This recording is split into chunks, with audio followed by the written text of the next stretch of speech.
Hi hello నమస్తే welcome to Suman TV. ప్రస్తుతం మనతో పాటు ఉన్నారు ప్రముఖ గవ్యసిద్ధ వైద్యరత్న డాక్టర్ ఆనంద్ కుమార్ గారు ఉన్నారు. సార్తో మాట్లాడి ఈ మోకాలు నొప్పులు అనే సమస్య తక్కువ వయసులో రావడానికి కారణాలు ఏంటో తెలుసుకుందాం. అలాగే మోకాళ్ళల్లో గుజ్జుని పెంపొందించుకోవాలంటే ఎలాంటి ఆహారం తీసుకోవాలి, ఇలాంటి హోమ్ రెమెడీస్ ద్వారా ఇది మోకాళ్ళలో గుజ్జు పెరుగుతుందో అని తెలుసుకుందాం. నమస్తే గురుజీ. ఓం నమస్తే జీ, వందే గోమాత్రం. ఎలా ఉన్నారు? అద్భుతంగా అండి. Very nice. గురుజీ, ఇప్పుడు మోకాలు నొప్పులు అంటూ ఉంటారు కదా, ఇది చాలా సహజమే. కానీ కొంతమంది మోకాళ్ళల్లో గుజ్జు అరిగిపోవడం వల్ల తక్కువ వయసులోనే ఈ మోకాళ్ళల్లో గుజ్జు అరిగిపోతుంది. సో ఈ గుజ్జు అరిగిపోవడం వల్ల ఈ రాపిడి, దీనివల్ల విపరీతమైన నొప్పి, అసలు ఎక్కడికి వెళ్ళలేరు, ప్రయాణాలు అస్సలు చేయలేరు, వెళ్ళాలంటే భయపడుతూ ఉంటారు.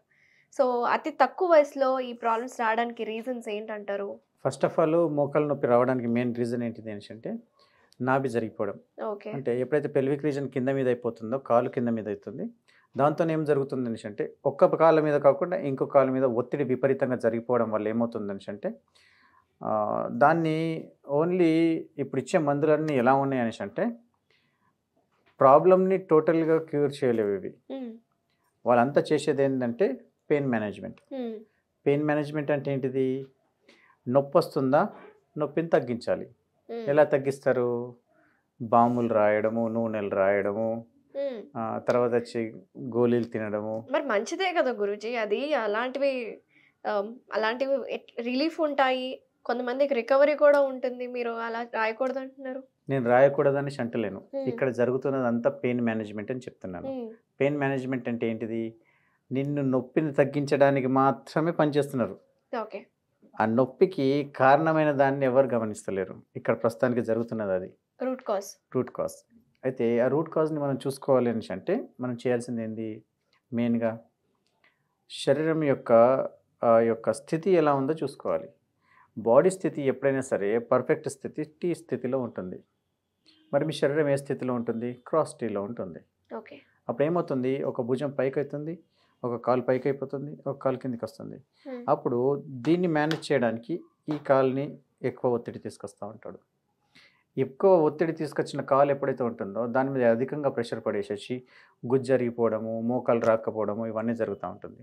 అంటే స్థితి కరెక్ట్ ఉంటే ఓకే, అది కొంచెం క్రాస్లో ఉంటే రాపిడి పెరిగిపోతుంది కదా. అది ఎప్పుడు జరుగుతుంది? మీ యొక్క నాభి స్థానం జరిగిపోయి అలైన్మెంట్ తప్పిపోతే అలా అవుతుంది. ఇది చాలా మందికి యాక్సిడెంట్స్లు ఎలా అవుతుంది అంటే మామూలుగా నడుచుకుంటూ పోతున్నప్పుడు నాభి జరిగిపోవడం ఒకటి, అధికంగా బరువులు లేపడము. అంటే బాడీ పాస్చర్ చేంజ్ అయిపోతుంది మీకు. ఎప్పుడైతే బాడీ పాస్చర్ చేంజ్ అయిపోతుందో ఆటోమేటిక్లీ మీ యొక్క స్థితి చేంజ్ అయిపోతుంది, ఎముకల స్థితి. ఎప్పుడైతే ఎముకల స్థితి చేంజ్ అయిపోతుందో ఆ ఎముకల్ని మేనేజ్ చేయడానికి శరీరం ఇంకో విధంగా రియాక్ట్ అవుతూ ఉంటుంది. ఆ రియాక్ట్ అయిపోయిన ఆ యొక్క స్థితిలోనే అప్పుడు ఈ వికృతాలన్నీ ఏర్పడుతూ ఉంటాయి. దాని లోపల నొప్పులు రావడము, గుజ్జు అరిగిపోయింది అనడము, తర్వాత అధికంగా రాపిడి వచ్చేసి మోకాలు ఉబ్బిపోవడము, ఇవన్నీ జరుగుతూ ఉంటాయి. ఇది ఒక ప్రక్రియ. ఈ ప్రక్రియ ఎందుకు అవుతుంది అంటే నాభి జరిగిపోవడం వల్ల. ఇంకో ప్రక్రియ ఏంటిది అంటే ఇది వచ్చేసి ఇంటర్నల్గా నీ యొక్క ఆహారపు నియమాలు, నీ డైజెషన్ ప్రాపర్లీ లేకపోవడం వల్ల వచ్చేది. ఇది ఎలా జరుగుతుంది అంటే బాడీ లోపల యూరిక్ యాసిడ్ పెరిగినప్పుడు అయ్యే కొన్ని సంగతులు అన్నట్టు. దానికి ఏమవుతుంది? ఇక్కడ లోపల కీళ్ళు అనేటివి అరిగిపోతూ ఉంటాయి, కొందరికి వాపులు వస్తూ ఉంటాయి. వాపులు రావడము ఒక పద్ధతి. ఆ వాపులతో పాటు లోపల ఉన్న కార్టిలేజ్ ఏదైతే ఉంటుందో మెత్తటి ఎముక దాని మీద అది అరిగిపోవడము మీరు చెప్పినట్టుగా. సో ఈ పద్ధతులు వేరు అన్నట్టు. అంటే ఇక్కడ ఏంటిదంటే ఈ నొప్పులు ఏవైతే ఉన్నాయో, ఈ నొప్పులు వస్తున్నాయి అంటే మీకు ఏం చేయాలి? ఇక్కడ ఫస్ట్ బాడీని శుద్ధి చేసుకోవాలి. శుద్ధి చేయాలంటే ఇక్కడ మీరు ఏం చేయాల్సి వస్తుంది? ఇక్కడ మీరు తింటున్న ఆహార పదార్థాల లోపల ఆల్కలైన్ ఎంత తీసుకుంటున్నారు, యాసిడిక్ ఎంత తీసుకుంటున్నారో చూడాలి. ఇలా ఎప్పుడైతే అధికంగా మోకాళ్ళ నొప్పులు వస్తున్నాయి అంటే వాళ్ళు ఫస్ట్ టీ మానేసేయాల్సి వస్తుంది. టీ, కాఫీ, కూల్ డ్రింక్స్, మందు, గుట్కా, సిగరెట్ ఇవి మానేయాలి. ఇవి ఉన్న వాళ్ళకు ఖచ్చితంగా మోకాళ్ళ నొప్పులు ఉంటాయి. అంటే మనం ఏం చేయాలంటే శాకాహారం సైడ్ మలుగితే బెటర్ అనేసి అంటాను. ఓకేనా అండి?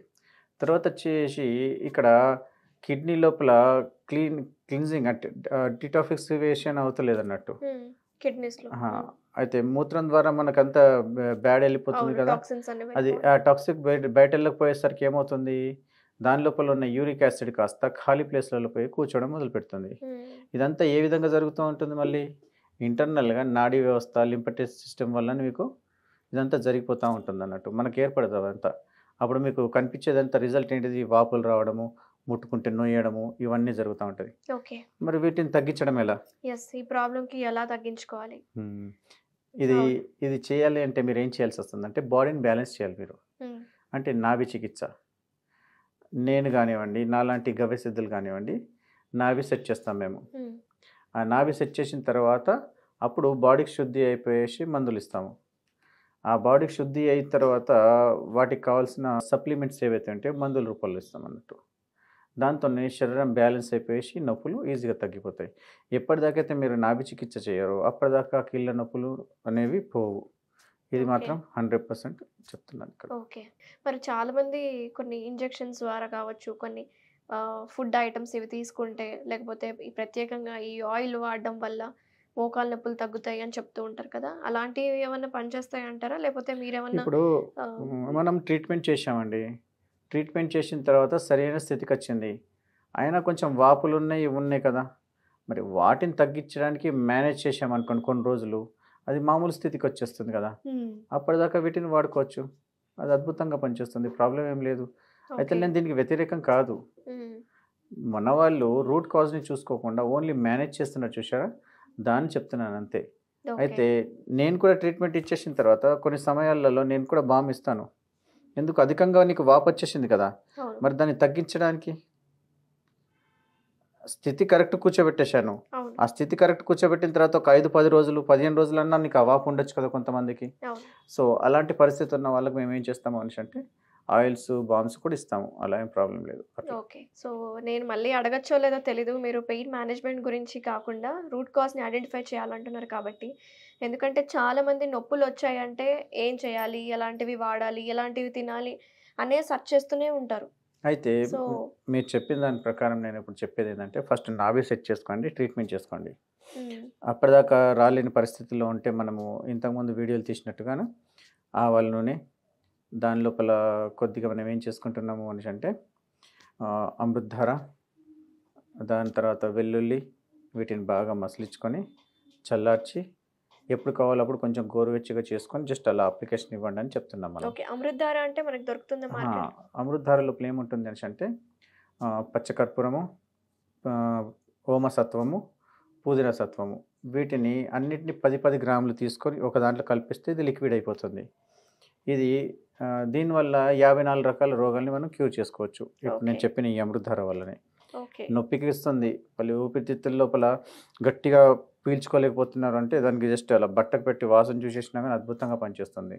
తలనొప్పి వస్తే తలనొప్పి పెట్టుకోవచ్చు. విషయం ఏంది అనేసంటే శ శరీరాన్ని యాక్టివేట్ చేయడానికి ఈ యొక్క గంధ చికిత్స అంటే ఈ అమృతధార అద్భుతంగా పనిచేస్తుంది. అండ్ పెయిన్ మేనేజ్మెంట్‌కి కూడా ఇది అద్భుతంగా పనిచేస్తుంది. అయితే దీన్ని ఆవాల నూనెతోని మనం ఒకవేళ మిక్స్ చేయగలిగితే ఇంకా అధికంగా పనిచేస్తుంది. ఓకే. దాంట్లో ఉన్న ఆహ్, పవర్ అనేది ఈ ఇంకా ఆవాల నూనెలో ఇంకా ఎక్కువ 10, 20 రెట్లు ఎక్కువైపోతుందన్నట్టు. ఓకే. దాంతోని ఆ మాంసం ఉంటుంది కదా! అంటే చర్మంలోకి చొచ్చుకుపోయేసి దాన్ని క్యూర్ చేస్తుంది.